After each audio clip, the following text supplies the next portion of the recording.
کیا نماز میں بسم اللہ پڑھنا واجب ہے؟ کیا بسم اللہ الرحمن الرحیم نماز کی پہلی رکعت میں پڑھی جائے گی یا ہر رکعت میں پڑھنا وہ لازم ہے؟ بھائی لازم کسی رکعت میں بھی نہیں ہے، سنت ہے، بہتر ہے جب پہلی رکعت میں آپ اللہ اکبر کہہ کے نیت باندھتے ہیں تو ثنا پڑھیں، ثنا کے بعد اعوذ باللہ من الشیطان الرجیم، پھر بسم اللہ الرحمن الرحیم، پھر سورہ فاتحہ پڑھیں۔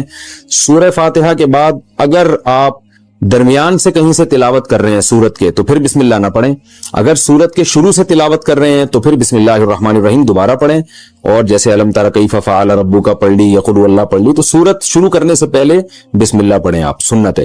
پھر جب دوسری رکعت کے لیے آپ کھڑے ہوں گے تو پھر سورہ فاتحہ سے پہلے بسم اللہ، اور پھر جب سورہ فاتحہ پڑھ کے نئی سورت شروع کریں گے تو بسم اللہ۔ اگر سورت شروع نہیں کرتے، قرآن کے درمیان سے پڑھتے ہیں تو پھر بسم اللہ نہ پڑھیں، کیونکہ بسم اللہ سورت شروع کرنے سے پہلے پڑھنا سنت ہے۔ تو چاہے سورہ فاتحہ ہو یا کوئی نئی سورت ہو، اس سے پہلے بسم اللہ عام حالات میں بھی پڑھنی چاہیے اور نماز میں بھی۔ ہاں سورہ توبہ جب آپ پڑھیں گے تو پھر اس سے پہلے بسم اللہ الرحمن الرحیم نہ پڑھیں آپ، لیکن یہ واجب نہیں ہے، میں نے بتایا سنت ہے، چھوٹ جائے تو کوئی گناہ نہیں ہے۔ کیا خدا حافظ کہنا غلط ہے؟ خدا حافظ کہنا کیسا ہے، اس کا جواب دینا کیسا ہے؟ محمد سلمان انڈیا سے۔ جائز ہے، اس میں کوئی حرج نہیں ہے۔ خدا حافظ کا مطلب فی امان اللہ، اللہ کی امان میں، تو خدا تمہارا حافظ ہو، کوئی حرج نہیں ہے اس میں، کہہ سکتے ہیں، اس کا جواب بھی دے سکتے ہیں، نہ دینا چاہیں تو بھی ٹھیک ہے، دینا چاہیں تو بھی آپ کہتے ہیں کہ اللہ تمہارا بھی حافظ ہونے کے مانو۔ دعا ہے بھائی، یہ دعا کے لیے کوئی ثبوت کی ضرورت نہیں ہوتی۔ بسم اللہ کی جگہ 786 لکھ سکتے ہیں کیا؟ حافظ ساجد انڈیا سے۔ 786 کا مطلب کیا ہے اور اسے لکھنا کیسا ہے؟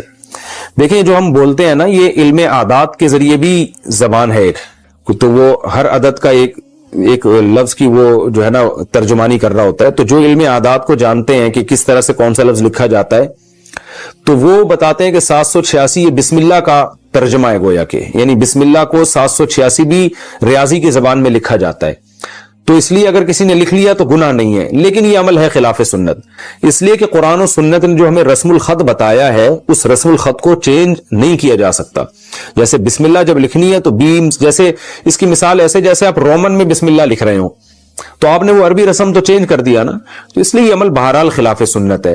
تو اللہ کا نام لیں پورا تمیز سے، بسم اللہ الرحمن الرحیم۔ آپ صلی اللہ علیہ وسلم جتنے بادشاہوں کو خط لکھتے تھے بسم اللہ لکھتے تھے۔ حضرت سلیمان علیہ السلام نے ملکہ سبا کو خط لکھا تو اس میں کیا لکھا؟ انہ من سلیمان وانہ بسم اللہ الرحمن الرحیم۔ ملکہ سبا خط پڑھ کے بتا رہی ہے کہ اس میں لکھا ہوا ہے بسم اللہ الرحمن الرحیم۔ تو جن الفاظ کے ساتھ قرآن نے بیان کیا بسم اللہ کو، حدیث نے بیان کیا، آپ اسی الفاظ کے ساتھ لکھیں، یہ فضیلت جبھی حاصل ہوگی۔ بعض لوگ یہ کہتے ہیں کہ جی وہ بے ادبی بھی تو ہو سکتی ہے، اخبار وہ کاغذ پہ نیچے بھی تو اللہ کا نام گر سکتا ہے، تو دیکھیں یہ کام تو نبی بھی سوچ سکتے تھے۔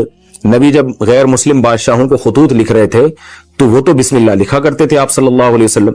حضرت سلیمان علیہ السلام نے جب ملکہ سبا کو خط لکھا اس میں بسم اللہ لکھی، حالانکہ وہاں خطرہ موجود تھا کہ ملکہ سبا کہیں غصے میں آ کے پھینک نہ دے نیچے، تو دیکھیں اگر کوئی پھینک رہا ہے تو اس کا اپنا ہیڈک ہے، وہ اس کی وجہ سے یہ تھوڑی کہ اللہ اور اس کے رسول کا نام کاغذ پہ لکھنا ہی بند کر دیں گے ہم، یہ تو غلط ہو جائے گا پھر۔ تو اس لیے ہمیں یہی پتا چلتا ہے کہ ہم جب بھی کسی کو تحریر لکھیں کوئی اہتمام والی ہو، وہ بسم اللہ الرحمن الرحیم سے ہمیں شروع کرنی چاہیے، اور اگر وہ بے ادبی کرتا ہے تو یہ اس کا ہیڈک ہے، یہ آپ کا ہیڈک نہیں ہے، اور کرتے بھی نہیں ہے عام طور پر مسلمان ہے الحمدللہ، تو غیر شعوری طور پر ہو جائے تو ایک الگ بات ہے۔ 786 لکھنے میں نقصان یہ ہے کہ آپ اللہ کا نام لیتے ہوئے کنجوسی سے کام لے رہے ہیں۔ ہمارے حضرت فرمایا کرتے تھے کہ جو لوگ 786 لکھتے ہیں ان سے ایک سوال یہ ہے کہ اللہ کا نام لکھنے میں کیا آپ کی سیاہی زیادہ گھس جائے گی پوری بسم اللہ لکھنے میں؟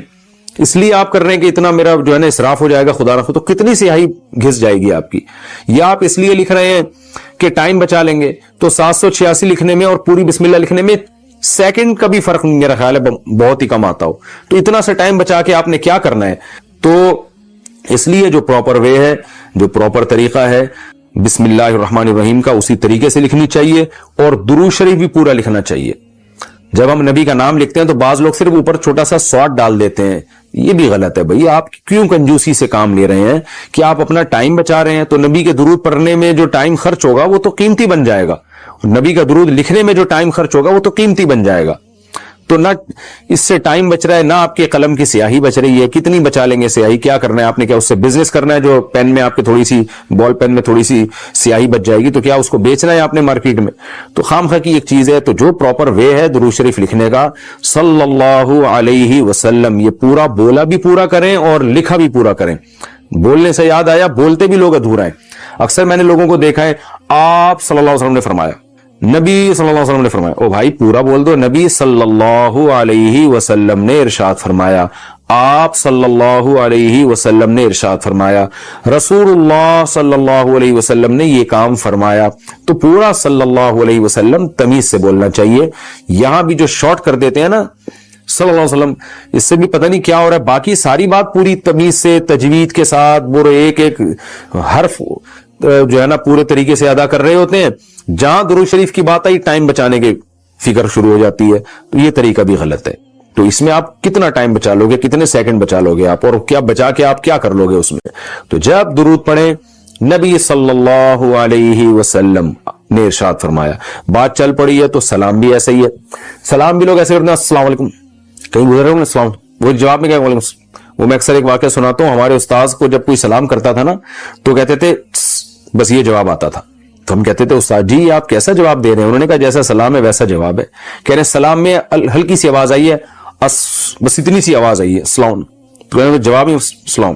تو وہ ان کو تنبیہ کرنے کے لیے نا السلام علیکم جواب آ رہے وعلیکم, یعنی وعلیکم السلام, بس ہلکا سا سین.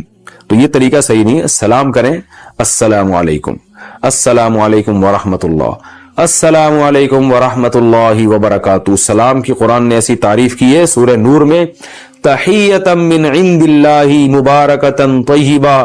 اے ایمان والو جب گھروں میں داخل ہو فسلموا علی انفسکم, گھر والوں کو سلام کیا کرو. یہ اللہ کی طرف سے ملاقات کے وقت ایک دعائیہ کلمہ ہے جو اللہ کی طرف سے گفٹ ہے, مبارک ہے, پاکیزہ کلمہ ہے. تو اللہ نے سلام کی اتنی تعریف کی ہے, تو آپ اس سلام ہی کو پی جاتے ہیں السلام علیکم السلام علیکم اس طرح کر گھما رہے ہوتے ہیں. تو پراپر تمیز سے سلام کیا کریں. دعا ہے یہ السلام علیکم ورحمۃ اللہ وبرکاتہ, آپ پر سلامتی ہو اللہ کی طرف سے, اس کی رحمتیں بھی اور اس کی برکتیں بھی. تو خالی تھوڑا سلام بھی کر سکتے ہیں السلام علیکم, یہاں تک بھی. مزید اگر آپ اس میں تڑکا لگانا چاہتے ہیں السلام علیکم ورحمۃ اللہ, اور اگر آپ اس کی سپرلیٹو ڈگری پہ جانا چاہتے ہیں تو السلام علیکم ورحمۃ اللہ وبرکاتہ. پھر جو اس طرح سے جب سلام کرتا ہے نا انسان, پھر جواب میں بھی اسی سٹائل میں جواب دینے میں مزہ آتا ہے. تو ایسے کوئی سلام کرے تو آپ جواب دیں وعلیکم السلام ورحمۃ اللہ وبرکاتہ. ایسے خاندانی طریقے سے ہونا چاہیے. بسم اللہ بھی خاندانی ہونی چاہیے. بسم اللہ الرحمن الرحیم, بسم اللہ. یہاں بھی لوگوں کو دیکھا ہم نے گھما دیتے ہیں, وہ بسم اللہ الرحمن الرحیم ایسے پڑھا کریں. نماز پڑھتے ہوئے انسان کو کتنی دور سے کراس کیا جا سکتا ہے؟ اگر چھوٹی مسجد ہے, چھوٹی مسجد کا ہال ہے, تو اس میں تو کہیں سے بھی کراس نہیں کیا جا سکتا. لیکن اگر بڑی مسجدیں, عام طور پر آج کل بڑی مسجدیں ہی ہوتی ہیں, یا ہال بھی بڑے ہی ہوتے ہیں, یا میدان میں نماز پڑھ رہے ہیں, تو اگر سترا ہے تو سترے کے آگے سے گزرا جا سکتا ہے. لیکن اگر سترا نہیں ہے تو جو نمازی ہے نا, جہاں وہ نماز پڑھ رہا ہے, اس کے آگے سے 3 صفوں کے آگے سے بالاتفاق گزرا جا سکتا ہے. بعض علماء نے 2 صفوں کا بھی کہا ہے, لیکن احتیاط اسی میں 3 صفیں, یعنی ایک صف تو وہ جو جہاں بندہ نماز پڑھ رہا ہے وہ, اور اس کے آگے کی 2 صفیں. کبھی ضرورت ہو تو 2 صفوں کے بعد سے بھی گزرنے کی گنجائش ہے. محمد عمار سہارنپور سے, کیا مسلمان غیر مسلم کی شادی میں جا سکتا ہے؟ کسی بھی غیر مسلم کی تقریب جن کا ان کی مذہبی تقریب سے تعلق نہ ہو, اس میں جانا جائز ہے. مذہبی تقریب نہ ہو تو شادی مذہبی تقریب نہیں ہوتی. یہ تو ہر قوم میں نکاح اور شادی بیاہ ہوتا ہے, تو ان کی کوئی دعوت ہے اس میں بھی جا سکتے ہیں. لیکن شادی بیاہ کی دعوتوں میں جانے میں اس کی اہمیت نہیں ہے کہ وہ جس کی شادی ہو رہی ہے وہ مسلم ہے یا وہ غیر مسلم ہے, بلکہ اس کا تعلق اس سے ہے کہ وہاں گناہ ہوں گے کہ نہیں ہوں گے. اگر موسیقی ہے, ناچ گانے ہو رہے ہیں, تو ایسی محفل میں جانا جائز نہیں ہے, چاہے مسلم ہو چاہے غیر مسلم. تو غیر مسلم تو عام طور پر اپنی شادی بیاہ میں بہت ہی دھوم دھڑکے کرتے ہیں, اور شراب کباب بھی چل رہی ہوتی ہے ان کے ہاں. تو ایسی محفل میں کسی مسلمان کا جانا, چاہے یہ محفل مسلمان کی ہو یا غیر مسلم کی ہو, گناہوں کی اس طرح کی محفل میں شادی بیاہ کی تقریب کے لیے جانا جائز نہیں. مفتی صاحب میں حنفی ہوں, لیکن کبھی کبھار آمین زور سے پڑھتا ہوں, کبھی کبھار رفع الیدین بھی کرتا ہوں, کیا ایسا کرنا صحیح ہے؟ امام ابو حنیفہ اور ان کے دونوں ساتھی اور اہل کوفہ ابراہیم نخعی رحمہ اللہ تعالی, سفیان ثوری جیسے محدثین, جرح و تعدیل کے ائمہ, وکی ابن جراح, یہ بڑے بڑے ائمہ گزرے ہیں, اور عبداللہ ابن مسعود اور حضرت علی رضی اللہ تعالیٰ عنہ کے جو اصحاب تھے, ان کے بارے میں یہ ثابت ہے کہ وہ رفع الیدین کے بغیر نماز پڑھا کرتے تھے, اصحاب کوفہ بھی اور اہل مدینہ بھی. تو اس سے استدلال کیا گیا ہے کہ نبی صلی اللہ علیہ وسلم کا آخری عمل ترک رفع الیدین تھا. اگر رفع الیدین کو سنت مانا جائے تو 2 سردوں کے درمیان بھی پھر نبی صلی اللہ علیہ وسلم نے رفع الیدین کیا ہے. لیکن جو اس کا جواب ہے وہی باقی کا جواب ہے. عبداللہ بن مسعود کی حدیث کی وجہ سے اس پر میں بہت دفعہ ڈیٹیل میں بات کر چکا ہوں. ان سب کا خلاصہ یہی ہے کہ ہماری رائے میں رفع الیدین نہ کرنا یہ سنت ہے, کیونکہ نبی نے کیا پھر ترک کر دیا, اس کو نہ کرنا سنت ہے. لیکن یہ کوئی اتنا بڑا جھگڑا نہیں ہے, اگر کوئی رفع الیدین کر لیتا ہے تو بھی ٹھیک ہے, اور کبھی کبھار زور سے آمین پڑھ لیتا ہے تو بھی ٹھیک ہے.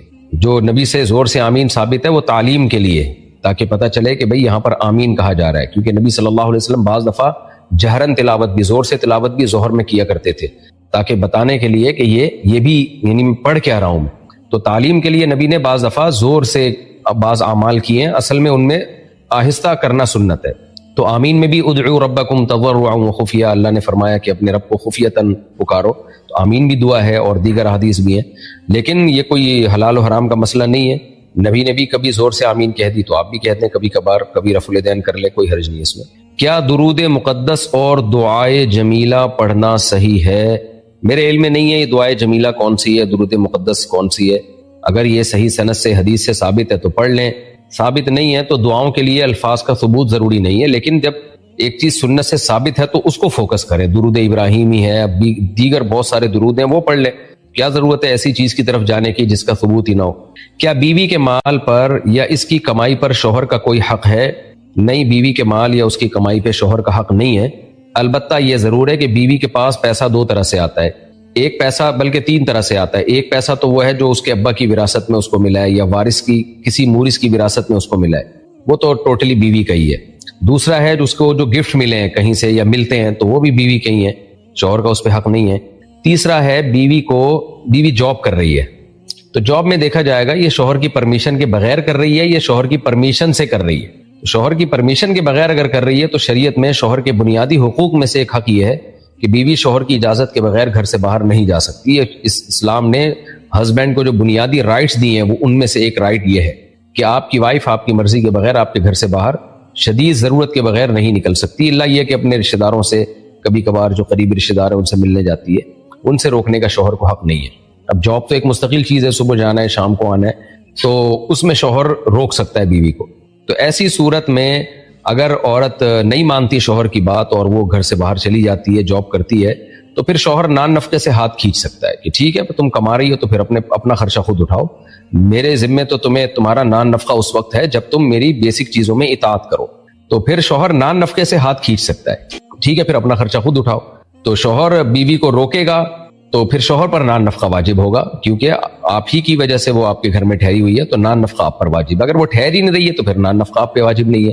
تو ایسی صورت میں بھی یہ نہیں ہوگا کہ بیوی کے مال پہ شوہر کا حق ہوگا, بلکہ شوہر کے مال پہ بیوی کا حق ساقط ہو جائے گا. البتہ یہ بات ضرور سمجھیں اچھی طرح سے کہ میاں بیوی کے جو معاملات ہیں نا وہ رابطے سے زیادہ, ضابطے کے قانون سے زیادہ رابطے کے قانون پہ چلتے ہیں. کیا مطلب ضابطے اور رابطے؟ کہ شریعت نے جھگڑے کے وقت میں یہ اصول بیان کیے ہیں کہ جب میاں بیوی میں اختلاف ہوگا تو پھر یہ اصول ہے تاکہ جھگڑا ختم ہو. نارملی میاں بیوی کا مال ایک دوسرے کا مال ہی سمجھا جاتا ہے, تو اگر بیوی کما رہی ہے اور شوہر کو کبھی ضرورت پڑ جاتی ہے, شوہر کی اجازت سے کما رہی ہے, تو میاں بیوی کا رشتہ ایسا ہوتا ہے اس میں یہ نہیں ہونا چاہیے کہ شوہر ہاسپٹل میں پڑا ہوا ہے, اس کو علاج کے لیے پیسے چاہیے, ہے ہی نہیں پیسے اور وہ بیوی سے پیسے مانگ رہا ہے, بھائی اب میں مر رہا ہوں, میں نے تمہیں کھلایا پلایا, اب تھوڑا سا میری مدد کر لو. تو بیوی کیا ایکچولی بیوی کے مال میں شوہر کا کوئی حق نہیں ہے. تو یہ رشتے کے بہرحال خلاف ہے. تو جو محبت کا تعلق میاں بیوی کے درمیان ہوتا ہے اس کا تقاضا یہ ہے کہ اصل حکم تو یہی ہے کہ شوہر نے بیوی پہ خرچ کرنا ہے, لیکن کبھی ضرورت پڑے اور بیوی کے پاس مال ہو تو شوہر کو خود سے اس کو چاہیے کہ وہ پوچھ لیا کرے, دے دیا کرے. ہمارے سامنے کیس آیا کہ شوہر کھلاتا تھا پلاتا تھا بیوی کو, کبھی اس کو کوئی مصیبت آ گئی, بیمار ہو گیا, تو بچے کے لیے اس نے جو ہے بیوی سے قرضہ لیا, تھوڑا سا, بہت بڑی رقم بھی نہیں تھی, تو بچے کا علاج کیا, نہیں تھا بیچارے کے پاس پیسے, ختم ہو گئے. تو اب بیگم صاحبہ نے اس سے پھڈا کر رہی ہیں کہ میرے پیسے مجھے واپس کرو. بھائی بچہ تمہارا بھی تو ہے, ٹھیک ہے شرعاً بچے کا خرچہ باپ پہ واجب ہے, لیکن اخلاقیات بھی کوئی چیز ہوتی ہیں اور وفا بھی کوئی چیز ہوتی ہے کہ جس آدمی نے ساری زندگی کھلایا پلایا ہے, آج تھوڑا سا مسئلے اس کے ساتھ ہو گیا اور آپ کے پاس پیسہ ہے تو تھوڑا تعاون کر لیں. تو قانون اور ضابطے کی بات تو یہی ہے کہ بیوی کے مال پہ شوہر کا کوئی حق نہیں ہے, لیکن محبت کا تعلق, آپس کا تعلق یہ ہے کہ جب کسی کو ضرورت پڑتی ہے تو اس کے ساتھ تعاون کیا جاتا ہے, اور چھوٹی موٹی رقموں کی واپسی کا مطالبہ بھی نہیں کیا جاتا عام طور پہ. ہاں بڑی رقم ہو تو ایک الگ بات ہے. کیا مذاق میں 3 دفعہ طلاق کہنے سے طلاق ہو جاتی ہے؟ جی ہاں, مذاق میں بھی 3 دفعہ طلاق کہنے سے طلاق ہو جاتی ہے. نبی صلی اللہ علیہ وسلم نے فرمایا ثلاث جدہن جد وہزلہن جد، تین چیزیں ایسی ہیں جن کا مذاق بھی حقیقت ہے اور حقیقت بھی حقیقت ہے. ان تین چیزوں میں آپ صلی اللہ علیہ وسلم نے طلاق کو بھی کاؤنٹ کیا ہے. محمد عابد بھکر سے، اگر شوہر بیوی سے لڑائی کے دوران اس کے بھائی کو فون کر کے بولے کہ آ کر اپنی بہن کو لے جاؤ میری طرف سے فارغ ہے، تو کیا طلاق ہو جائے گی؟ دیکھیں یہ عرف سے اس کا تعلق ہے. میری رائے اس بارے میں یہی ہے کہ فارغ کا لفظ ابھی واضح طور پہ طلاق کے لیے نہیں ہے، دونوں معنوں میں استعمال ہوتا ہے. تو اگر کوئی کہتا ہے نا کہ اپنی بہن کو آ کے لے جاؤ، تو شاید بعض مفتیان کرام فتویٰ دیں کہ یہ قرینہ ہے طلاق پر کہ بہن کو لے جاؤ، کیونکہ لے جانا جبھی ہوتا ہے جب ڈیورس دے رہا ہو. لیکن میرا خیال یہی ہے اس بارے میں کہ ایسا واضح قرینہ نہیں ہے. یہ بعض دفعہ لوگ ویسے ہی کہہ رہے ہیں اس کو لے جاؤ، یہ فارغ ہے یعنی میرے کسی کام کی نہیں ہے، تو ان کی طلاق کی نیت نہیں ہوتی. تو ایسے الفاظ اگر کسی نے بولے ہیں اپنی بیوی کے بارے میں، اپنے برادر نسبتی کو، سالے کو کہا کہ اپنی بہن کو آ کے لے جاؤ میری طرف سے یہ فارغ ہے، تو شوہر سے پوچھا جائے گا آپ کی نیت کیا تھی فارغ کے لفظ سے. اگر وہ کہتا ہے کہ فارغ کا مطلب میں نے اس کو چھوڑ دیا ہے، تو پھر ایک طلاق بائن ہوگی، طلاق ایک ہوگی لیکن نکاح ٹوٹ گیا. اور اگر اس کی نیت یہ تھی کہ نہیں جی میری یہ ہرگز نیت نہیں تھی، تو طلاق کی نیت نہیں تھی، تو پھر طلاق واقع نہیں ہوگی. لیکن شوہر کو چاہیے وہ اللہ کو حاضر ناظر جان کے جو بات اس کے دل میں ہے وہ زبان پہ لے کر آئے اس وقت جو اس کے دل میں نیت تھی. بعض دفعہ شوہر کی نیت اس وقت طلاق کی ہوتی ہے، کمبخت بعد میں بیان بدل دیتا ہے. تو مفتی کے فتویٰ دینے سے اللہ کے حلال کو حرام اور حرام کو حلال نہیں کیا جا سکتا. مفتی تو ظاہر پہ فتویٰ دیتا ہے، تو شوہر کے دل کی حالت تو شوہر ہی بہتر جانتا ہے، تو اس میں اس غلط بیانی سے کام لینا اس کے لیے حرام ہے. اگر ہم لیٹ کر قرآن پاک کی تلاوت سن رہے ہیں تو بے ادبی تو نہیں ہوگی؟ نہیں. قضائے عمری کی نماز بیٹھ کر پڑھ سکتے ہیں؟ نہیں جناب، فرض نماز کھڑے ہو کر پڑھنا ہی ضروری ہے، وتر بھی کھڑے ہو کر پڑھنا ضروری ہے. رفیقہ صاحبہ انڈیا سے، مفتی صاحب چہرے کا پردہ کرنے سے بہت پریشانی ہوتی ہے، باقی الحمدللہ میں پردے میں رہتی ہوں، بس چہرے کا پردہ نہیں کرتی ہوں، تو کیا میں گنہگار ہوں گی؟ جوان عورت کے لیے چہرے کا پردہ لازم ہے، البتہ نہ کرنے سے بہتر ہے. باقی باڈی، بعض خواتین بہت ہی ماڈرن ہو جاتی ہیں، وہ اسکارف بھی نہیں لیتی. Some thing is better than nothing. تو ہم ان خواتین سے کہتے ہیں بھائی چلو پہلے باقی باڈی کور کر لیں، پھر اللہ توفیق دے گا تو چہرے کا پردہ بھی کر لیے گا. لیکن آپ کو بھی چاہیے چہرے کا پردہ کریں. راجح بات جس پہ فتویٰ دیا گیا ہے دلیل کے لحاظ سے، فساد زمان کے لحاظ سے، راجح بات یہی ہے کہ جوان عورت کے لیے چہرہ چھپانا لازم ہے. تو آپ ہمت کریں، اللہ تعالیٰ آپ کو ہمت عطا فرمائے. جب اللہ تعالیٰ ہر چیز پر قادر ہے اور ایک پتہ بھی اللہ کے حکم کے بغیر نہیں ہلتا، تو اللہ کیا گناہ سے روکنے پر قادر نہیں ہے؟ بالکل قادر ہے. دیکھیں ایگزامینیشن ہال میں آپ بیٹھے ہوئے ہوتے ہیں، پیپر حل کر رہے ہوتے ہیں، تو ایگزامینر کو یا حکومت کو یہ رائٹ ہوتا ہے کہ وہ آپ کو روک لے پیپر سے. ایگزامینر کو نہ بھی ہو رائٹ تو جو بھی تعلیم کا وزیر ہوتا ہے وہ ایک کال پہ پیپر رکوا سکتا ہے کہ بھائی امتحان کینسل ہو گئے ہیں یا یہ پیپر جو لوگ پیپر حل کر رہے ہیں وہ روک دیں. لیکن وہ نہیں روکتا. کیوں؟ تاکہ بھائی امتحان ہو، پتہ چلے کہ کون صحیح ہے کون غلط ہے. تو اللہ تعالیٰ بھی ہمیں گناہ سے روکنے پر قادر ہے، لیکن قرآن کہتا ہے میں نہیں روکتا. نیکی سے روکنے پر بھی اللہ قدرت رکھتا ہے لیکن نہیں روکتا، نیکی بھی کرنے دیتا ہے، گناہ بھی کرنے دیتا ہے تاکہ آزمائش ہو. اب اللہ کو پتہ تو ہے پہلے سے کہ کون جنتی کون جہنمی اور کون گناہ کرے گا کون نہیں کرے گا، کیونکہ اللہ کا علم کامل ہے. لیکن اللہ پریکٹیکلی ہونے دیتا ہے تاکہ بندوں پر حجت تمام ہو. تو اس لیے اللہ کو گناہ سے روکنے پر قدرت ہے، مگر اللہ گناہ سے زبردستی روکتا نہیں ہے، یعنی منع تو کرتا ہے. ان تشکروا یرضہ لکم ولا یرضى لعبادہ الکفر. اللہ کہتے ہیں اچھے کام کرو گے تو اللہ خوش ہوگا، اور اگر برے کام کرو گے تو اللہ ناراض ہوگا. تو اگر اللہ گناہوں سے زبردستی روک دے لوگوں کو تو نتیجہ کیا نکلے گا؟ آزمائش ختم ہو جائے گی. تو یہ دنیا آزمائش کی جگہ ہے. عورت کے لیے آئی برو بنوانا منع ہے، لیکن اگر چہرے پر کسی اور جگہ بال ہوں تو کیا ان کو ہٹا سکتے ہیں؟ جی ہٹا سکتے ہیں. چہرے پر کسی اور جگہ بال ہوں تو صرف آئی برو کے بال صاف کرنا منع ہے، باقی چہرے کے بال صاف کیے جا سکتے ہیں. والد کی جیب سے پیسے نکالنا کیا چوری میں شمار ہوگا؟ جی بالکل، والد کی پینٹ سے پیسے نکالنا، چاہے آپ کی اماں نکالیں چاہے آپ نکالیں، چوری میں ہی شمار ہوگا. نبی صلی اللہ علیہ وسلم نے جو شوہر کے بنیادی حقوق بتائے عورت کے لیے وہ یہ کہ اس کے مال کی محافظ ہو، اور اولاد کے لیے بھی جائز نہیں کہ وہ اباس کے جیب سے بغیر بتائے پیسے نکالیں. اور یہ چھوٹی چھوٹی چوریاں ہی انسان کو بڑی بڑی چوریوں کی طرف لے کر جاتی ہے اور ڈکیتیاں سکھاتی ہے. پھر وہ کوئی آدمی اپنی بیوی کو بار بار کہے کہ میں تمہیں طلاق دے دوں گا تو کیا گناہگار ہوگا؟ طلاق دے دوں گا دھمکی ہے، تو یہ غیر خاندانی ہونے کی دلیل ہے. بلا وجہ بیوی کو بار بار طلاق کی دھمکیاں دینا. جو خاندانی لوگ ہوتے ہیں ان کے گھر میں طلاقوں کے تبصرے نہیں ہوتے، وہ زندگی گزارتے ہیں. ہاں جب ضرورت پڑے اور واقعی دینے کا ارادہ ہو, اتنا مسائل کھڑے ہو گئے ہوں کہ جانبین کے خاندان بیٹھ کے بھی مسئلہ حل نہ کر پا رہے ہوں, اور مرد فیصلہ کر لے کہ اب میں نے بہرحال اس کو چھوڑنا ہے, تو ایسے موقع پہ پھر دھمکی اس لیے دی جائے کہ بھئی چھوڑنے سے پہلے ایک دفعہ وارننگ دے دو تو ٹھیک ہے. لیکن بعض لوگوں کی عادت ہوتی ہے گھر میں بات بات پہ طلاق کی دھمکیاں, بات بات پہ طلاق کے تذکرے, تو یہ اچھے خاندانوں میں یہ نہیں ہوتا. آپ کے غیر خاندانی ہونے کی یہ دلیل ہوگی کہ اگر اس طرح سے کوئی بھی مرد کرتا ہے, اور عورت کو اس سے بہت تکلیف ہوتی ہے, اور پھر بعض دفعہ ایسے مردوں کی زبان پہ طلاق آ بھی جاتی ہے, اور پھر وہ ساری زندگی پچھتاتے ہیں, روتے پھرتے ہیں, اور پھر اہل حدیثوں سے فتویٰ لا کے حرام بیوی کو حلال بھی کرنے لگتے ہیں. مفتی صاحب میری بہت ساری نمازیں قضا ہیں, وہ کسی طریقے سے معاف نہیں ہو سکتی, کیا بغیر پڑھے؟ نہیں, دین اللہ حق ان یقضی, اللہ کا دین جو ہے, اللہ کا قرضہ, وہ زیادہ اس بات کے لائق ہے کہ اس کو چکایا جائے. تو دیکھیں آپ نے کروڑوں روپے کسی کے کھا کے ہڑپ کر گئے ہوتے تو وہ نہیں معاف ہوتا, بلکہ اس میں تو آپ کو فوراً دینا ہوتا ہے. اللہ کا قرضہ جو نماز آپ کے ذمے ہے اس میں تو اللہ نے آسانی رکھی ہے کہ بھئی آسانی سے جتنی پڑھ سکتے ہو پڑھ لو. اس لیے علماء کہتے ہیں کم سے کم ایک دن میں ایک دن کی نمازیں قضا کر لے, یعنی 5 فرض نمازیں پڑھ لے, صرف فرائض, اس میں سنت موقدہ نہیں, اور وطر بھی پڑھ لے ساتھ میں, تو ہر نماز کے ساتھ ایک نماز پڑھ لے, اس میں کون سی پریشانی کی بات ہے.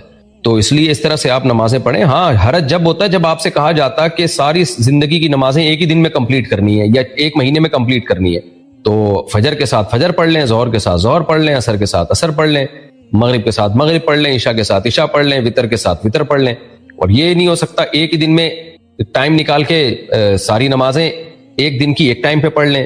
جس طرح سوٹیبل ہو اس طرح آپ پڑھ لیں, لیکن یہ معاف نہیں ہوتی. اس کے معاف ہونے کی ہمارے پاس قرآن و سنت میں کوئی دلیل نہیں ہے. بعض لوگ کہتے ہیں نا قضاء عمری کی دلیل بتاؤ. بھائی قضاء عمری نماز پڑھے بغیر ساقط ہو جاتی ہے, اس کی دلیل بتاؤ. اس کی کوئی دلیل نہیں ہے. نبی اس کی جب بھی نماز قضا ہوئی ہے, چاہے کسی عذر سے ہوئی ہو, نبی کی تو نماز کسی عذر سے ہی قضا ہوئی نا, آنکھ نہیں کھلی, تو آپ نے ہمیشہ نماز پڑھی ہے. تو یہ بغیر پڑھے معاف نہیں ہوتی نمازیں. تو آپ ایک دن میں ایک دن کی پڑھ لیا کریں, جتنی ہو جائیں ٹھیک ہے. جو رہ جائیں گی پھر اگر اللہ نے آپ کو مال دیا ہے تو اس کی فدیہ کی وصیت کر دیں, پھر اللہ سے امید ہے انشاءاللہ اللہ تعالیٰ معاف کر دے گا. اور اگر اللہ نے مال نہیں دیا تو پھر اللہ سے امید ہے اللہ وہ بغیر پڑھے ہی معاف کر دے گا, کیونکہ آپ کے ذمہ جو کام تھا آپ نے پورا کر دیا. نماز میں دل نہیں لگتا کیا کریں؟ کوئی بات نہیں, نماز میں دل نہ لگے تو بھی نماز پڑھیں. غلام کا کام کیا ہوتا ہے؟ اطاعت کرنا. آپ نے اپنے نوکر کو, اپنے غلام کو کہا کہ جاؤ بازار سے میرے لیے 6 انڈے لے کر آؤ. وہ کہتے ہیں میرا دل نہیں لگ رہا, میں کیا کروں؟ آپ کہو گے یہ میرا ہیڈک نہیں ہے, دل نہیں لگ رہا یا لگ رہا ہے, مجھے تو جو کام میں نے تمہیں دیا ہے وہ پورا کرو. تو وہ اگر آپ کا کام پورا کرے گا, بازار سے 6 انڈے جا کے لے آئے گا, جو کام آپ کہہ رہے ہیں کرے گا, تو پوری تنخواہ آپ اس کو دیں گے. تو اسی طرح اگر نماز, اللہ نے ہمیں حکم دیا نماز پڑھو اور کوشش کرو دل لگانے کی. دل لگنا فرض نہیں ہے. اللہ نے یہ نہیں کہا دل نہیں لگے گا تو نماز قبول نہیں کروں گا. اللہ نے کہا ڈیوٹی پوری کرو, تو آپ ڈیوٹی پوری کریں. تو جو اللہ نے نماز پہ برکتوں کے وعدے کیے ہیں اور اجر کا وعدہ کیا وہ مل جائے گا. اور اگر یہ سوچ کے کہ دل نہیں لگ رہا نماز چھوڑنا شروع کر دی تو پھر بہت بڑے کبیرہ گناہ کے آپ مرتکب ہو جائیں گے. دل لگنا اپنے اختیار میں نہیں ہے, دل لگانے کی کوشش کرنا اپنے اختیار میں ہے. تو آپ کوشش کریں کہ نماز کی طرف دھیان رہے, لگ جائے ٹھیک ہے, نہیں لگے تو بھی ٹھیک ہے. کیا خواتین کا تعزیت کے لیے جانا جائز ہے؟ ہمارے ہاں جب کسی کی ڈیتھ ہو جاتی ہے تو خواتین تعزیت کے لیے جاتی ہیں اور چہرہ بھی دیکھتی ہیں, جبکہ وہ ان کے نامحرم بھی ہوتے ہیں. اس کا کیا حکم ہے؟ بالکل غلط رسم ہے یہ میت کا چہرہ جا کے دیکھنا. میت چھپانے کی چیز ہے, اور ویسے بھی وہ نامحرم ہے, کیوں جا کے اس کو دیکھ رہی ہیں جا کے؟ اور میت کو تو حکم ہے پردہ ڈالنے کا اس پہ, تو اس کے تو صرف قریبی لوگ دیکھیں, بھائی ہے, باپ ہے, بیٹا ہے, بیوی ہے, بہن ہے, یہ لوگ میت کو دیکھیں. پوری محلے کی عورتیں جا کے میت کو دیکھ رہی ہوتی ہیں. بہت ہی غلط رسم ہے, اس کو رسم کو ترک کرنا واجب ہے. باقی تعزیت کے لیے جانا ٹھیک ہے. کوئی جو ریلیٹیو خواتین ہوتی ہیں وہ کسی مرحومہ کو جا کے مرحومہ کہہ رہا ہوں, کسی کے شوہر کا انتقال ہو گیا یا بھائی کا انتقال ہو گیا, تو ایسی عورت کو جا کے تسلی کے جملے بول سکتی ہیں, تسلی دے سکتی ہیں. لیکن جو نامحرم میت ہے اس کی جو رونمائی کی رسم ہوتی ہے یہ بہت غلط ہے, شریعت کے مزاج کے بالکل خلاف ہے, اس کو ترک کرنا لازم ہے. میں نے اپنے بھائی سے اس کا بیٹا لیا تھا, اب وہ بیٹا میرے پاس 9 سال کا ہو گیا ہے. آپ کے بیان سے پتہ چلا کہ وہ میری بیوی کا محرم نہیں ہے, تو اب کیا کیا جائے؟ اس کو کس طرح سے محرم بنا سکتے ہیں؟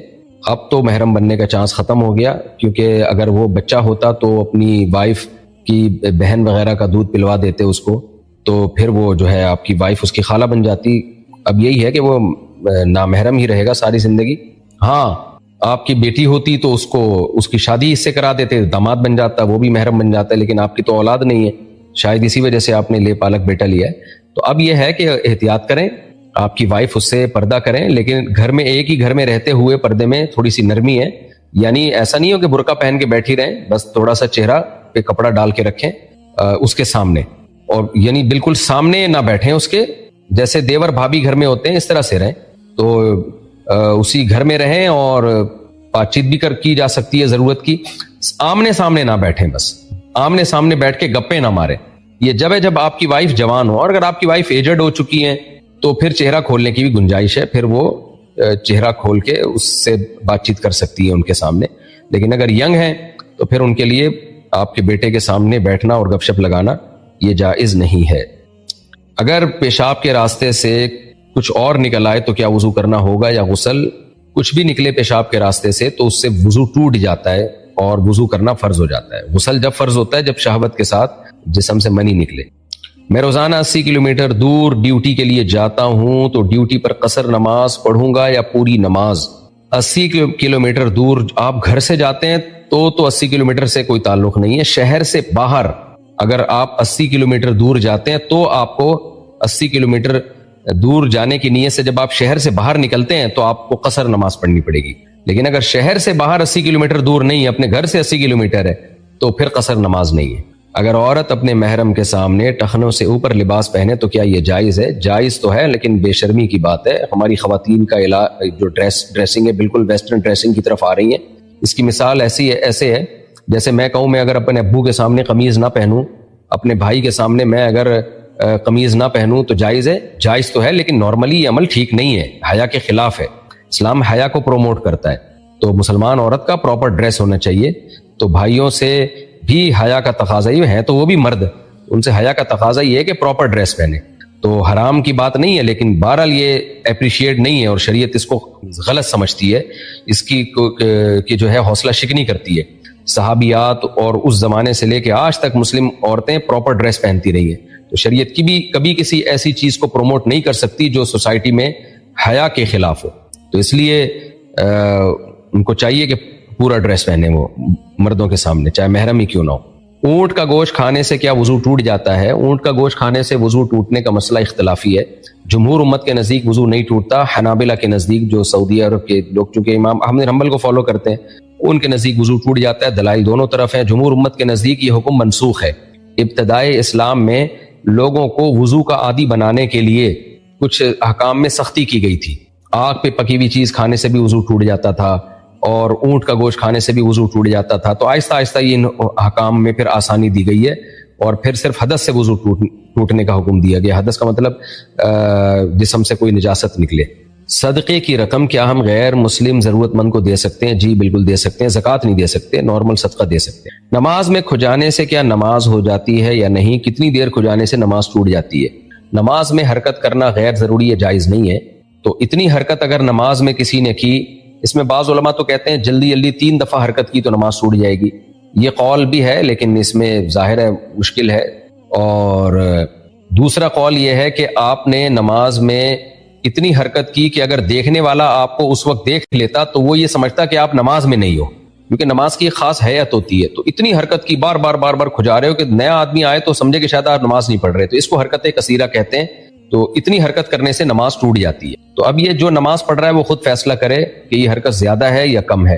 لیکن ضرورت کی وجہ سے اگر کھجایا جائے تو کنٹینیوسلی نہ کھجایا جائے, تھوڑا وقفے سے کھجایا جائے تاکہ کنٹینیوسلی اتنی حرکت نہ ہو کہ جس سے نماز ٹوٹ جائے. ہمارے حضرت مفتی رشید احمد صاحب رحمہ اللہ تعالیٰ فرمایا کرتے تھے کہ یہ آج کل لوگوں کو نماز سے پہلے خارش نہیں ہوتی, نماز کی نیت باندھتے ہی خارش شروع ہو جاتی ہے. تو فرماتے تھے پہلے کھجا لیا کرو جتنا کھجانا ہے, اس کے بعد تکبیر کہہ کے نیت باندھو تاکہ سکون اور اطمینان سے نماز ہو سکے. اگر ہسبینڈ وائف پر ہاتھ اٹھاتا ہو تو وائف کیا کرے؟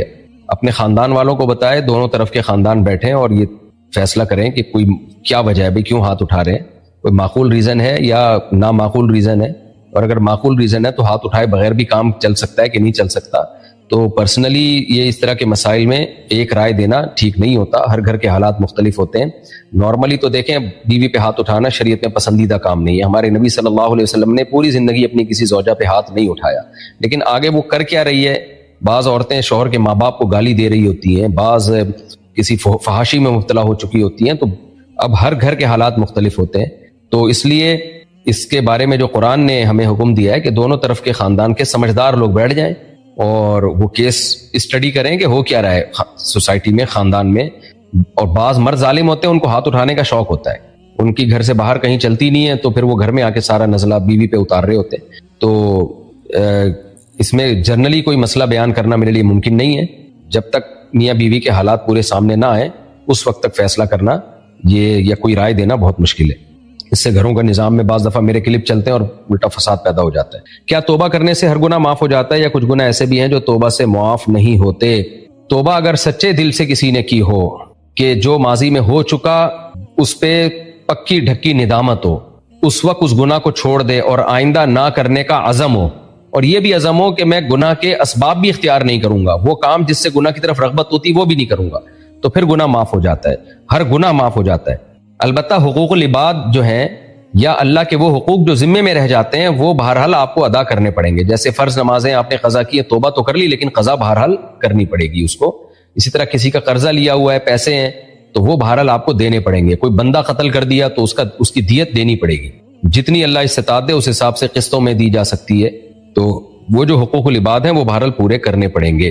اگر بچے نے پیمپر پہنا ہوا ہو اور پیمپر کے اندر نجاست ہو اور ہم نماز پڑھ رہے ہوں, بچہ اگر ہمارے اوپر بیٹھ جائے تو کیا ہماری نماز ہو جائے گی؟ نہیں, نماز نہیں ہوگی آپ کی. اگر نماز میں نظریں ادھر ادھر جائیں تو اس کا کیا حکم ہے؟ خلاف سنت ہے, اس عادت کو چھوڑنا چاہیے. نبی صلی اللہ علیہ وسلم نے خاص طور پر اوپر کی طرف دیکھنے پہ تو بہت شدید وعید ہے. تو نماز میں سنت یہی ہے کہ جب آپ قیام کی جگہ کھڑے ہوئے ہوں تو سجدے کی جگہ پر آپ نظر رکھیں, جب اتحیات میں ہوں تو اپنی جھولی پہ نظر رکھیں, رکوع میں ہوں تو اپنے پاؤں پہ نظر رکھیں. میں ہندو ہوں, پوچھنا چاہتا ہوں کہ آپ صرف اپنے دھرم کی بات کرتے ہو, کیا اور دھرم اچھے نہیں ہیں؟ میرے بھائی آپ نے جو سوال پوچھا ہے, دیکھیں دو متضاد جو ایک دوسرے سے ٹکرانے والی باتیں ٹھیک نہیں ہو سکتی نا. سائنسدان کوئی تھیوری پیش کرتے ہیں, ایک سائنسدان ایک تھیوری پیش کرتا ہے, دوسری اس کے مخالف تھیوری پیش کرتا ہے, تو حقیقت میں تو ایک ہی ٹھیک ہوگی, وہ دونوں تو ٹھیک نہیں ہوں گی. آپ کے نظریات ہیں, اب اسلام کے جو نظریات ہیں, اسلام کے جو عقیدے ہیں وہ دوسرے مذہب سے بہت ڈیفرنٹ ہیں. مثال کے طور پر ہم ہندو مذہبی کو دیکھ لیتے ہیں. اسلام سب سے پہلے اس بات پہ بلیو رکھتا ہے کہ اس کائنات کو بنانے والا ایک ہے اور عبادت بھی صرف اسی کی جائے گی, اسی کے سامنے سجدہ کیا جائے گا, اسی کے سامنے جھکا جائے گا, اس کے سوا کسی کی پرستش, کسی کی عبادت جائز نہیں ہے. اور اس کو اسلام نے بہت بڑا جرم قرار دیا ہے. تو آپ خود سوچیں کہ جب اسلام ایک خدا کا قائل ہے اور وہ کہہ رہا ہے کہ دو گاڈ نہیں ہو سکتے, دو معبود نہیں ہو سکتے, دو بھگوان نہیں ہو سکتے, اور تم نے عبادت بھی صرف اسی کی کرنی ہے, کسی پتھر کے بنے ہوئے بت کے سامنے تم نہیں جھک سکتے, تو پھر اسلام کیسے کہے گا کہ بھئی اسلام بھی ٹھیک ہے, ہندو دھرم بھی ٹھیک ہے؟ یہ تو پھر اسلام ہی کے غلط ہونے کی دلیل ہو جائے گی نا, کہ اسلام کسی ایک جگہ ٹک ہی نہیں رہا. دیکھیں کورٹ میں کیس چلتا ہے, گواہ کہتے ہیں کہ اس شخص نے اس شخص سے پیسے لیے ہیں, میرا جو یعنی یہ آدمی درست ہے, پھر وہی گواہ بیان بدل دیتا ہے کہ یہ درست نہیں ہے, تو کورٹ کہے گی, جج کہے گا کہ آپ کو تو خود ہی اپنے دعوے پر یقین نہیں ہے. تو دنیا میں کبھی اس کی بات سنی نہیں جاتی جو ایک دعوے پہ قائم نہیں رہتا. تو اب اسلام یہ کہتا ہے ان الدین عند اللہ الاسلام, قرآن مجید میں ہے کہ جو صحیح مذہب ہے اللہ کی نظر میں وہ صرف اور صرف اسلام ہے. اور اسلام یہ کہتا ہے کہ ایک خدا کی ہم نے عبادت کرنی ہے, اس کے سوا اس کے علاوہ جو پتھر کی ہم مورتیاں بناتے ہیں ان کے سامنے ان کی ورشپ ہم نہیں کر سکتے, یہ اللیگل ہے, اللہ اس سے ناراض ہوتا ہے. تو اب یہ کیسے پاسبل ہے کہ اللہ یعنی اسلام کہے کہ یہ بھی ٹھیک ہے اور ہندو مذہب بھی ٹھیک ہے اور کرسچینٹی بھی ٹھیک ہے؟ عیسائی جو کرسچن ہے وہ کہتے ہیں حضرت عیسیٰ اللہ کے بیٹے ہیں, حالانکہ قرآن کہتا ہے کہ خدا کا کوئی بیٹا نہیں ہے, گاڈ کا کوئی بیٹا نہیں ہو سکتا. تو اب اگر اسلام کہتے ہیں عیسائیت بھی ٹھیک ہے, ہندوازم بھی ٹھیک ہے, تو پھر یہ اسلام ہی پہ ایک سوال ہوگا کہ پھر آپ خود ایک دعوے پر کیوں نہیں ٹک رہے ہیں, خود ایک دعوے پر کیوں قائم نہیں. تو اس لیے اسلام کا دعویٰ یہ کہ ان الدین عند اللہ الاسلام, دین صرف اللہ کی نظر میں اسلام ہے. اب چونکہ میں اسلام کو سچا مذہب سمجھتا ہوں تو جو میں جس چیز کو سچائی سمجھوں گا میں اسی کو پروموٹ کروں گا. میں ہندو مذہب کو ٹھیک نہیں سمجھتا, میں دوسرے مذاہب کو ٹھیک نہیں سمجھتا, تو میں کیسے ان کی بات کر سکتا ہوں, ان کو کیسے پروموٹ کر سکتا ہوں؟ ہاں اتنی بات ضرور ہے کہ اسلام نے یہ ضرور کہا ہے کہ اسلام دین برحق ہے, لیکن کسی بھی غیر مسلم کو زبردستی مسلم نہیں کیا جائے گا. لا اکراہ فی الدین, سورہ آل عمران میں اللہ نے کہہ دیا کہ دین میں کوئی زبردستی نہیں ہے, ہر شخص اپنے مذہب میں آزاد ہے. اللہ آخرت میں خود اچھا بدلہ دے گا ان لوگوں کو جنہوں نے صحیح دین کو فالو کیا, اور ان کو سزا دے گا جنہوں نے غلط دین کو فالو کیا. لیکن دنیا میں ہم کسی کو زبردستی مسلم ہونے کا نہیں کہہ سکتے, ایک بات. نمبر 2, اسلام نے ہمیں یہ حکم دیا کہ اگر کوئی اسلام کو ایکسیپٹ نہیں کرتا تو ہیومینٹی کی بیس پہ، انسانیت کی بیس پہ آپ نے اس سے بھی اچھا سلوک کرنا ہے۔ قرآن میں 28ویں پارے میں ہے لا ینہاکم اللہ عن الذین لم یقاتلوکم فی الدین، کہ جو غیر مسلم تم سے میدان جنگ میں لڑتے نہیں ہیں، جو آرام سے رہتے ہیں، تو تم نے بھی ان کے ساتھ اچھا سلوک کرنا ہے۔ یہ صاف ہدایات ہیں، ان کو صدقہ بھی دے سکتے ہو، ان کو گفٹ بھی دے سکتے ہو، ان کی تقریبات میں بھی جا سکتے ہو، اور اگر غیر مسلم تمہارے ماں باپ ہیں تو تمہیں ان کے ساتھ بہت زیادہ اچھا سلوک کرنا پڑے گا، اگر تمہارے ریلیٹیو ہیں تو ان سے بہت زیادہ اچھا سلوک تمہیں کرنا پڑے گا۔ تبھی اسلام میں ہمیں اس کی مثالیں ملتی ہیں۔ نبی صلی اللہ علیہ وسلم کے جو ساتھی تھے، اصحاب تھے، تو ان کے جو غیر مسلم رشتہ دار تھے، جو ریلیٹیوز تھے، ان سے بھی وہ بہت اچھا سلوک کیا کرتے تھے۔ خود ہمارے نبی صلی اللہ علیہ وسلم نے اس کا حکم دیا ہے۔ تو لیکن جہاں بات آئے گی حق کی اور باطل کی، تو پھر اسلام کہتا ہے برحق مذہب صرف اور صرف اسلام ہے، اور باقی غیر مسلموں سے ہم نے اچھا سلوک کرنا ہے۔ تو میں اس لیے اسلام کی بات کرتا ہوں کہ میں برحق صرف اسلام ہی کو سمجھتا ہوں۔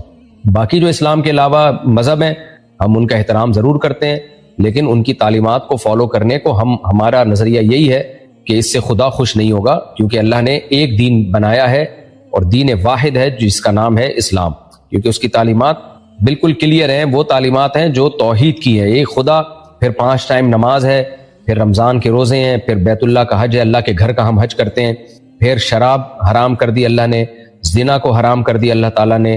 تو جتنی اچھی اچھی باتیں ہیں، یأمرون بالمعروف وینہون عن المنکر، کہ نبی کی جو ذمہ داری ہے، قرآن کہتا ہے برائیوں سے روکیں گے، اچھائیوں کو فروغ دیں گے۔ جتنی اچھائیاں اسلام میں ہیں شاید دنیا کے کسی مذہب میں نہیں ہے، اور جتنی برائیوں سے اسلام ہمیں روکتا ہے دنیا کا کوئی مذہب روک نہیں سکتا۔ اس میں طہارت کا نظام ہے اور بہت ساری چیزیں۔ آپ جب اسلام کو نیوٹرل ہو کے جب آپ اسٹڈی کریں گے تو آپ دیکھیں گے کہ اسلام از سپیریئر۔ باقی وہی بات میں دوبارہ ریپیٹ کرتا ہوں، لیکن ہمیں یہ اجازت نہیں ہے کہ ہم کسی دوسرے مذہب والے کی انسلٹ کریں، اس کی توہین کریں۔ انسانیت کے ناطے ہمیں حکم یہ ہے کہ اس کے ساتھ ہم اچھا سلوک کریں۔ سوتیلا باپ محرم ہے یا نہیں؟ سوتیلا باپ محرم ہے، اس سے پردہ فرض نہیں ہے، اور اس سے زندگی میں کبھی نکاح بھی نہیں ہو سکتا۔ لیکن آج کل فساد کا دور ہے، اس لیے سوتیلے باپ، جب لڑکی جوان ہونے لگے تو سوتیلے باپ سے تھوڑا سا اس کو ریزرو ہونا چاہیے۔ بعض جگہوں پہ ہم نے دیکھا ہے کہ جوان بیٹیوں سے گلے مل رہے ہیں، ان کے چہرے پہ بوسہ لے رہے ہیں، یہ چیزیں اس زمانے میں بالکل ٹھیک نہیں ہیں، یہ چیزیں فتنوں کا ذریعہ ہے۔ کیا بتوں کے کپڑے بنانا جائز ہے؟ نہیں، جائز نہیں ہے۔ حجامہ کی شرعی حیثیت کیا ہے؟ دیکھیں، حجامہ ایک علاج ہے جس کی حدیث میں تاکید ہے، بہت سی بیماریوں میں اس میں شفا ملتی ہے۔ نبی صلی اللہ علیہ وسلم نے فرمایا، مجھے جبریل نے حکم دیا کہ اپنی امت کو حجامے کا کہیں۔ نبی صلی اللہ علیہ وسلم خود حجامہ کروایا کرتے تھے، مہینے میں 1 دفعہ آپ کا معمول تھا۔ لیکن آج کل یہ ہوتا ہے کہ کچھ چیزیں حدیث سے ثابت ہوتی ہیں، کچھ ہمارے حکیم طبیب لوگ اس میں کچھ ضرورت سے زیادہ تڑکا لگا دیتے ہیں، کیونکہ بزنس اس وقت تک نہیں ہو سکتا جب تک آپ کسی چیز کو حد سے زیادہ نہ بڑھاؤ، اس کو حد سے زیادہ ویلیو نہ دو۔ تو بزنس کے پوائنٹ آف ویو سے اب لوگوں نے اتنی حدیثیں گڑھ لی ہیں حجامہ کے بارے میں، اور اتنے سارے کپ فلانی جگہ لگانے سے یہ فائدہ، فلانی جگہ لگانے سے یہ فائدہ۔ بھائی اس کا آپ کو کہاں سے تحقیق ہے؟ کیا کس نے بتایا آپ کو یہ؟ تو اس لیے اس میں کوئی بہت ہی ماہر ہو تو اس سے تو ٹھیک ہے، کروا لینا چاہیے۔ نارملی میں آج کل جس طرح سے حجامے کو لوگ پروموٹ کر رہے ہیں اور 20 بیماریوں میں حجامہ، اس کی کوئی دلیل نہیں ہے۔ تو بہتر یہی ہے کہ سنت کے مطابق بس مہینے میں 1 دفعہ جو یہ ہڈی ہے نا اپنے کندھوں کے درمیان میں جہاں سنت ہے، بس وہاں کر لیا کریں، کافی ہے۔ مفتی صاحب، میں جس کمپنی میں جاب کرتا ہوں مجھے وہاں پر داڑھی کاٹنے کا کہتے ہیں اور نماز کا ٹائم بھی نہیں دیتے۔ جاب چھوڑنے کا سوچ رہا ہوں لیکن گھر والے دوست منع کر رہے ہیں، کیا کروں؟ بھائی فرض نماز ہر صورت میں پڑھنی پڑے گی، داڑھی کاٹنا بھی جائز نہیں ہے، اس لیے اللہ پہ توکل کا تقاضا یہی ہے کہ آپ دوسری جاب تلاش کریں، اس کو چھوڑ دیں آپ۔ عورتوں کے لیے کون کون سے زیور پہننا جائز ہے؟ سب طرح کے زیور خواتین پہن سکتی ہیں۔ مفتی صاحب، بہت سے لوگ اپنی لڑکیوں کی شادیاں نہیں کراتے، پیسے والا لڑکا ڈھونڈتے رہتے ہیں، اس چکر میں لڑکیاں 40 سال کی ہو جاتی ہیں، والدین کو بددعائیں دے رہی ہوتی ہیں، اس بارے میں رہنمائی فرمائیں۔ اتنی زیادہ لڑکی کی عمر ہو جائے تو یہ تو ظالم ماں باپ ہیں، پھر تو شریعت میں پھر یہ حکم ہے کہ وہ اپنے باپ کی مرضی کے بغیر بھی شادی کر سکتی ہے، اپنے چچا کو ساتھ ملا لے یا کزن کو ملا لے، بھائی کو ملا لے، کوئی بھی نہیں ہے تو پھر کورٹ میرج کر سکتی ہے، وہ اس میں کوئی حرج نہیں ہے۔ باقی کس میں کتنا حوصلہ ہے یہ تو میں نہیں، اس کو تو میں کچھ نہیں کہہ سکتا، لیکن ایک حد ہوتی ہے۔ بعض ماں باپ نے اپنی بچیوں کی زندگیاں تباہ و برباد کر دی ہے، تو نکاح کرنا یہ عورت کا بنیادی حق ہے، ہر لڑکی کا بنیادی حق ہے۔ ماں باپ اگر اس میں سستی کر رہے ہوں اور بلا وجہ لڑکیوں کے رشتے کا انکار کر رہے ہوں تو پھر لڑکی کورٹ میرج کر سکتی ہے ایسی صورت میں۔ نارملی تو ہم اس کو اپریشیٹ کبھی بھی نہیں کرتے، اس میں نقصانات زیادہ ہیں، لیکن ایسی صورت میں شرعاً جائز ہے۔